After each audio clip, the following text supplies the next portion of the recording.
Satu, dua, tiga, oke.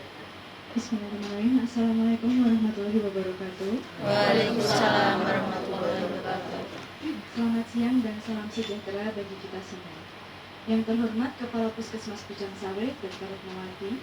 Yang kami hormati Ibu Dewi Nurul Jonah, SOS MSI, selaku Kepala Subbagian Tata Usaha. Yang kami hormati Bapak Suhardi, Eskepnas, selaku mentor dari peserta.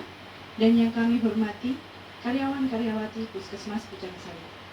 Pertama-tama, marilah kita panjatkan puja dan puji syukur kehadirat Tuhan Yang Maha Esa yang telah melimpahkan rahmat dan hidayahnya sehingga kita dapat berkumpul di sini dalam kegiatan orientasi pengenalan nilai dan etika pada instansi pemerintah bagi P3K Puskesmas Pucang Sawit dalam keadaan sehat walafiat. Perkenalkan, nama saya Aprilia Rizky Arifiani sebagai moderator dalam acara ini. Berikut akan saya bacakan susunan acara. Yang pertama pembukaan, yang kedua acara seminar, yang ketiga tanya jawab, yang keempat evaluasi mentor, dan yang terakhir adalah penutup. Memasuki acara yang pertama yaitu seminar, kepada Saudara Eko Setiono, waktu dan tempat kami persilakan. Assalamualaikum warahmatullahi wabarakatuh. Baik, di sini saya akan mempresentasikan tentang orientasi pengenalan nilai dan etika pada instansi pemerintah bagi P3K di lingkungan pemerintah Kota Surakarta. Sebelumnya, saya perkenalkan diri, nama saya Eko Setiono, NIP 1990 1218 2022 211001. Untuk tanggal lahirnya, saya lahir di Madiun tanggal 18 Desember 1990. Untuk alamat di Pucang Sawit RT 4 RW 11.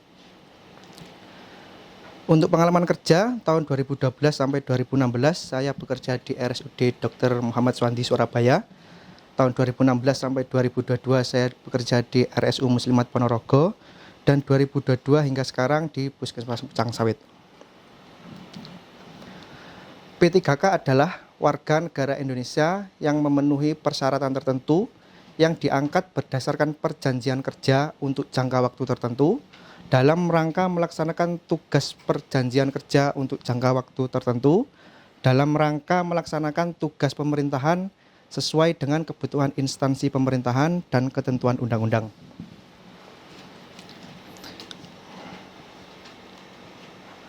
Orientasi P3K adalah kegiatan pengenalan dan penyediaan informasi mengenai aparatur sipil negara dan pembekalan kepada P3K yang telah diatur dalam Undang-Undang Nomor 5 Tahun 2014. Dengan adanya orientasi ini diharapkan P3K bisa meningkatkan pengetahuan, keterampilan, sikap dan perilaku sesuai nilai-nilai dasar ASN, antara lain berakhlak, berkinerja, berdaya saing, dan berorientasi pada pelayanan publik.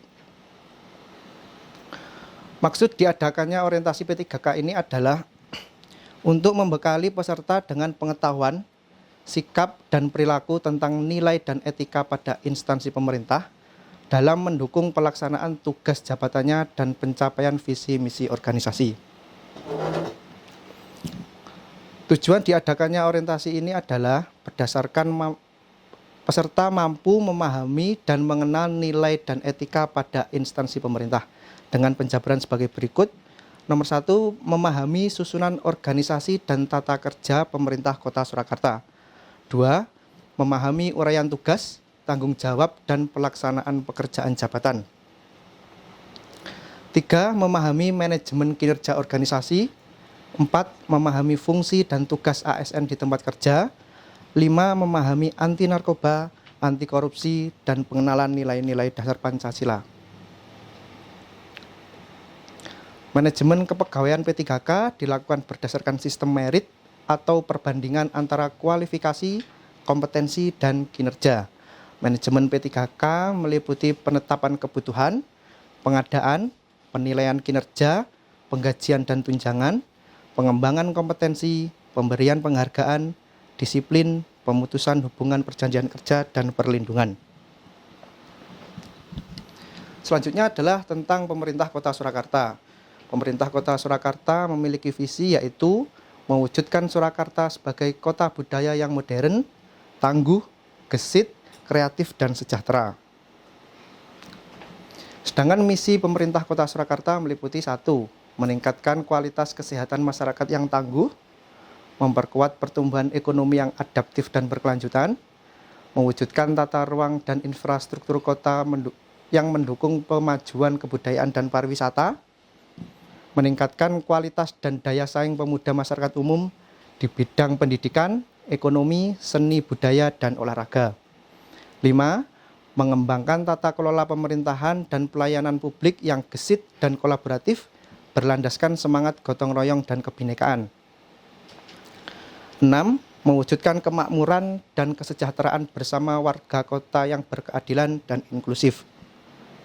7. Mewujudkan daerah yang kondusif dan kerukunan antar umat beragama dalam tata kehidupan bermasyarakat yang saling menghormati. Selanjutnya adalah tentang Dinas Kesehatan Kota Surakarta.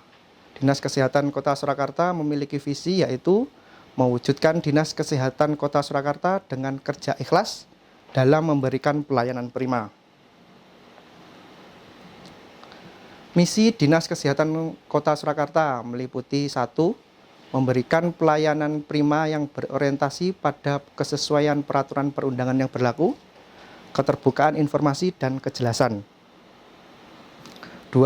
Meningkatkan kualitas SDM aparatur secara periodik dan berkelanjutan. 3. Mengembangkan sarana dan prasarana serta memutakhirkan teknologi informasi. Program strategis Dinas Kesehatan Kota Surakarta meliputi 1. Peningkatan pelayanan kesehatan sesuai standar pelayanan. 2. Pemenuhan sarana dan prasarana fasilitas pelayanan kesehatan. 3. Pemenuhan dan peningkatan kompetensi tenaga kesehatan sesuai standar. 4. Meningkatkan kualitas sediaan farmasi, perbekalan kesehatan, dan makanan minuman. 5. Menciptakan paradigma sehat di masyarakat. 6. Meningkatkan pola hidup bersih dan sehat masyarakat. 7. Meningkatkan akuntabilitas kinerja. Selanjutnya adalah tentang Puskesmas Pucang Sawit. Puskesmas Pucang Sawit memiliki visi yaitu terwujudnya pelayanan kesehatan yang bermutu dan berkeadilan menuju masyarakat Surakarta yang sehat dan mandiri. Adapun misi Puskesmas Pucang Sawit yaitu 1. Menerapkan sistem manajemen mutu secara konsisten dan berkesinambungan. 2. Menyelenggarakan pelayanan kesehatan yang berorientasi kepada kepuasan pelanggan. 3. Mengembangkan sumber daya pelayanan yang memadai dengan meningkatkan profesionalisme dan loyalitas petugas. 4. Menjunjung sikap gotong royong dan kekeluargaan sesama petugas kesehatan. 5. Membangun kerjasama lintas program dan lintas sektoral yang harmonis di bidang kesehatan di wilayah. 6. Memberdayakan masyarakat untuk lebih mandiri dalam upaya kesehatan. Fungsi Puskesmas Pucang Sawit menurut Permenkes RI nomor 43 tahun 2019 yaitu 1. Penyelenggara upaya kesehatan masyarakat atau UKM. 2. Penyelenggara upaya kesehatan perorangan atau UKP. 3. Jaringan pelayanan puskesmas dan jejaring puskesmas. Selain itu, Puskesmas Pucang Sawit juga memiliki fungsi integrasi layanan primer atau ILP yang terbagi menjadi 5 klaster, yaitu klaster pertama tentang manajemen, klaster 2 tentang ibu dan anak, klaster 3 tentang usia produktif dan lansia, klaster 4 tentang penanggulangan penyakit menular, dan klaster 5 tentang lintas klaster meliputi UGD, farmasi, dan laboratorium. Puskesmas Pucang Sawit memiliki standar pelayanan minimal sebanyak 12 pelayanan kesehatan yaitu 1. Pelayanan kesehatan ibu hamil. 2. Pelayanan kesehatan ibu bersalin. 3. Pelayanan kesehatan bayi baru lahir. 4. Pelayanan kesehatan balita. 5. Pelayanan kesehatan usia pendidikan dasar.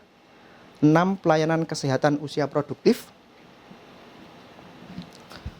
7. Pelayanan kesehatan pada usia lanjut. 8. Pelayanan kesehatan pada penderita hipertensi. 9. Pelayanan kesehatan pada penderita diabetes mellitus. 10. Pelayanan kesehatan pada ODGJ berat. 11. Pelayanan kesehatan orang terduga TBC. 12. Pelayanan kesehatan orang dengan resiko terinfeksi HIV. Setelah itu kita identifikasi masalah selama kita berorientasi di Puskesmas Pucang Sawit, yaitu belum optimalnya screening kesehatan jiwa di wilayah kerja Puskesmas Pucang Sawit. Dengan latar belakang, 1. Dari total penduduk 18 tahun ke atas sekitar 22.000 orang yang sudah di screening kesehatan jiwa sebanyak 1.500 orang atau sekitar 6,8% selama 1 semester. 2. Screening kesehatan jiwa masih menggunakan metode manual, jadi masih menginput satu persatu. Kekurangan screening kesehatan jiwa secara manual yaitu 1. Membutuhkan tempat dan waktu tertentu. Dari tempat dan waktu tertentu tersebut menjadi tidak efektif. Membutuhkan banyak sarana dan prasarana terutama kertas dan alat tulis sehingga tidak efisien. Selain itu juga programmer kesulitan dalam pencatatan dan pelaporan hasil screening karena harus menginput screening satu persatu secara manual. Gagasan yang kita angkat dari identifikasi masalah tersebut adalah screening kesehatan jiwa dengan metode digital di wilayah kerja Puskesmas Pucang Sawit, yaitu screening kesehatan jiwa dengan menggunakan format digital, menggunakan barcode dan link sederhana. Barcode dan link ini berisikan format screening kesehatan jiwa yang sudah sesuai standar dan pengisiannya dibuat semudah mungkin agar masyarakat umum tidak kesulitan ketika mengisinya. Seperti ini barcode-nya dan di bawahnya adalah link sederhananya. Beberapa kelebihan screening kesehatan jiwa digital adalah 1. Bisa dilakukan dimanapun dan kapanpun. Jadi dari segi waktu dan tempat efektif. 2. Tidak membutuhkan banyak sarana dan prasarana, jadi hampir tidak menggunakan kertas. Jadi dari segi biaya menjadi lebih efisien. Yang ketiga, programmer lebih mudah dalam pencatatan dan pelaporan hasil screening karena hasilnya sudah otomatis masuk ke data dari programmer. Selanjutnya adalah rencana kerja. Yang pertama, identifikasi isu. Kegiatan yang kita lakukan adalah melakukan konsultasi dengan mentor terkait pelayanan screening kesehatan jiwa. Kedua, meminta masukan dan persetujuan aktualisasi. Setelah itu merencanakan aktualisasi. Kegiatan yang kita lakukan menyediakan sarana dan prasarana, tentunya komputer, internet, dan Google Form.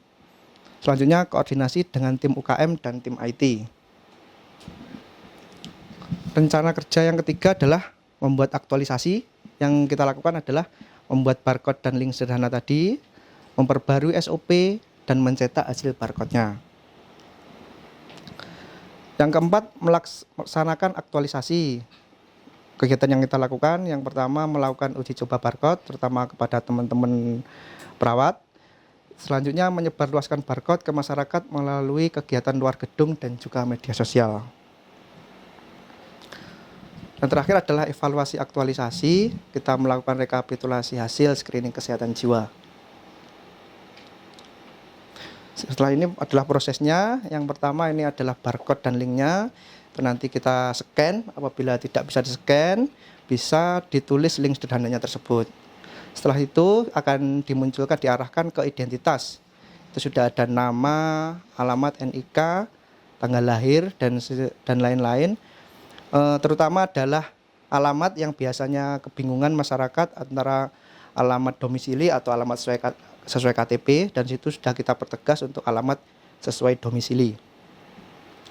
Selanjutnya adalah form screeningnya. Ada 20 pertanyaan tentang screening jiwa sesuai standar SRQ. Nanti tinggal jawab iya atau tidak aja. Berikut adalah 20 pertanyaan SRQ standarnya screening kesehatan jiwa secara lengkap. Untuk yang terakhir adalah setelah mengisi screening akan muncul skornya.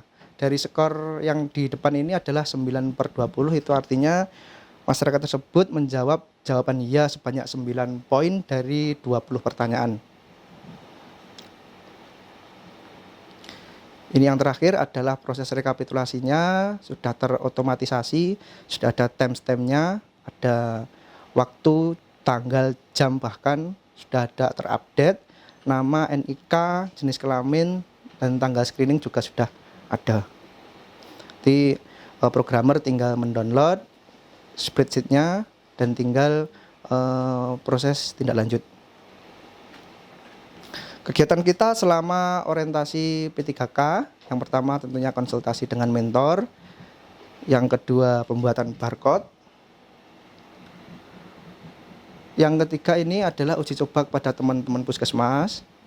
Selanjutnya adalah screening dalam gedung. Ini pasien sudah bisa secara mandiri. Ini untuk yang di luar gedung juga, pasien juga sudah mandiri men-scan barcode-nya tanpa ada kendala. Ini adalah pengaplikasian masyarakat melalui kegiatan Posbindu. Ini juga sudah bisa dilakukan secara mandiri. Selanjutnya adalah rencana kerja menengah terbagi menjadi 5 tahun. Tahun pertama mengidentifikasi tentang masalah screening kesehatan jiwa. Tahun kedua pembuatan barcode, link dan uji coba ke pelayanan dalam gedung. Tahun ketiga pengaplikasian ke masyarakat melalui kegiatan luar gedung, media sosial, Posbindu dan lain-lain.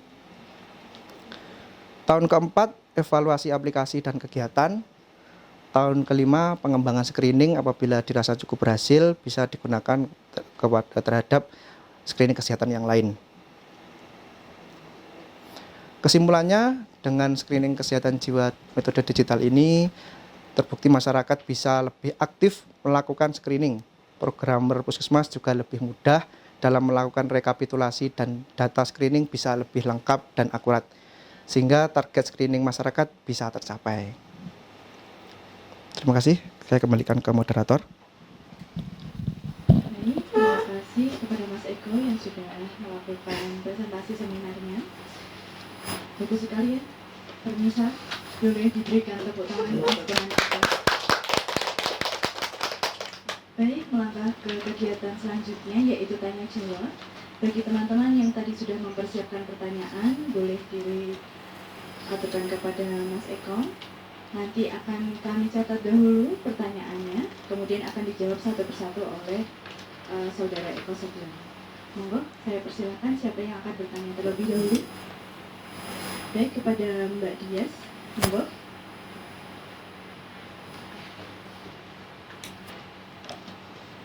Assalamualaikum warahmatullahi wabarakatuh. Assalamualaikum warahmatullahi wabarakatuh. Langsung aja, saya mau tanya Mas Eko, kalau dari hasil screeningnya ditemukan kalau hasilnya tidak normal, tindak lanjutnya seperti apa? Itu aja, terima kasih.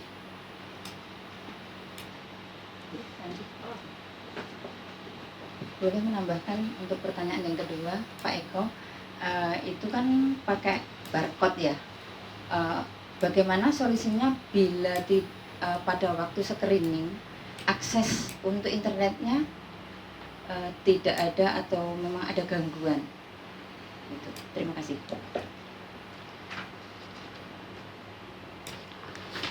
Jadi kita sudah ada dua pertanyaan. Yang pertama dari Mbak Dias tentang hasil SRG yang tidak normal, bagaimana tindak lanjutnya. Kemudian yang kedua dari Ibu Mariaton, solusi apabila saat screening dilakukan tidak ada akses internet. Begitu Nji?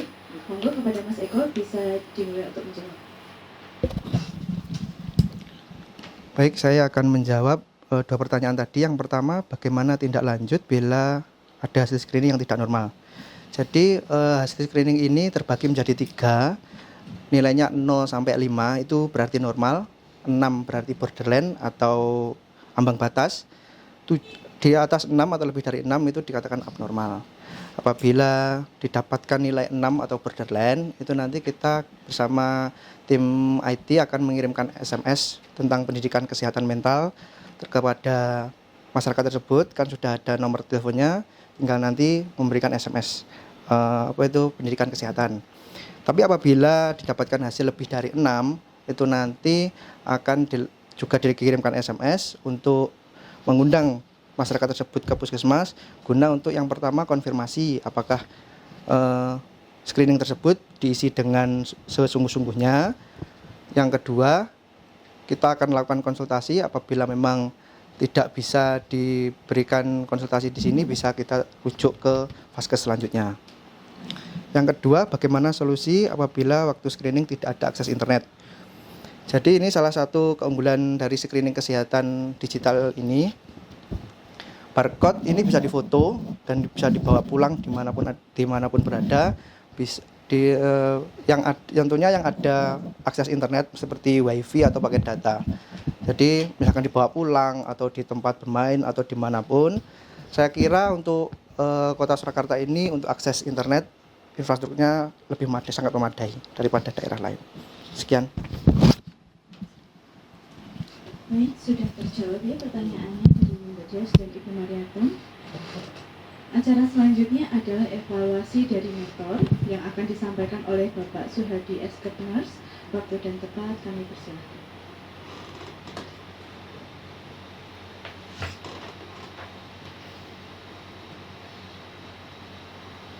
Terima kasih. Assalamualaikum warahmatullahi wabarakatuh.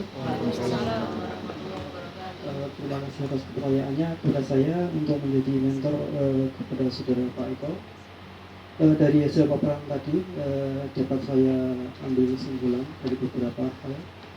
Yang pertama tentang materi cukup jelas ya, ringkas dan padat, bisa dipahami semuanya. Terus yang kedua untuk penyampaian lancar ya, lancar walaupun ada sedikit mungkin gugup, itu hal yang wajar. Untuk yang ketiga mungkin bisa ditambahkan Pak Gawang untuk di laporannya nanti terkait hasil screenshot edukasi kepada pasien, atau bisa juga nanti dilaporkan juga tentang screenshot undangan ya tadi yang hasilnya lebih dari 6, mungkin berdasarkan itu. Atau bisa jadi kalau ada hasilnya sudah hasil dari screening yang pakai barcode, itu kan dibawa dari TW kedua ya, trimester kedua ya, dari bulan Juli sampai bulan Desember.